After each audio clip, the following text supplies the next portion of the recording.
کہ 100,000 بار لعنت بر یزید، کہ 1,00,000 بار لعنت ہو یزید پر، اور 100 بار لعنت بر مزید، اور 100 بار لعنت ہو اس کے اس چیلے مولوی مزید پر جو مجھ سے پوچھ رہا ہے کہ یزید پر لعنت بنتی ہے یا نہیں۔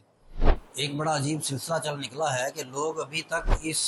کشمکش میں ہیں کہ یزید پر لعنت ہونی چاہیے یا نہیں۔ یہی سوال ایک مولوی صاحب تھے، مولوی مزید اس کا نام تھا، اس نے حضرت عبدالرحمن جامی رحمۃ اللہ تعالی علیہ جو کشتہ عشق رسول صلی اللہ علیہ وسلم ہیں، جن کا بڑا مشہور کلام ہے کہ تنم فرسودہ جام پاراز ہجراں یا رسول اللہ، اور ان سے یہ سوال ہوا کہ حضرت ہمیں بتائیں کہ یزید پر لعنت بنتی ہے یا نہیں واقعہ کربلا کے حوالے سے۔ تو آپ رحمۃ اللہ تعالی علیہ نے وہاں ایک شعر میں ساری بات فرما دی۔ آپ رحمۃ اللہ تعالی علیہ نے فرمایا کہ 100,000 بار لعنت بر یزید، کہ 1,00,000 بار لعنت ہو یزید پر، اور 100 بار لعنت بر مزید، اور 100 بار لعنت ہو اس کے اس چیلے مولوی مزید پر جو مجھ سے پوچھ رہا ہے کہ یزید پر لعنت بنتی ہے یا نہیں۔ تو ڈیفینیٹلی وہ لعنت کا مستحق ہے، وہ لعین تھا، لعین ہے اور لعین ہمیشہ رہے گا، کیونکہ اس نے نواسہ رسول صلی اللہ علیہ وسلم کی ذات پاک کو اور آپ کے خانوادہ کو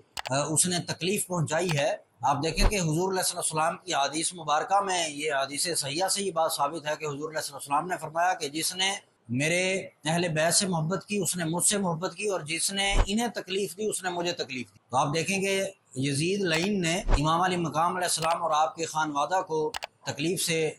گزارا ہے، تو ڈیفینیٹلی اس نے حضور علیہ السلام کو تکلیف دی ہے، تو جو حضور علیہ السلام کو تکلیف دینے والا ہے وہ یقیناً لعنت کا مستحق ہے۔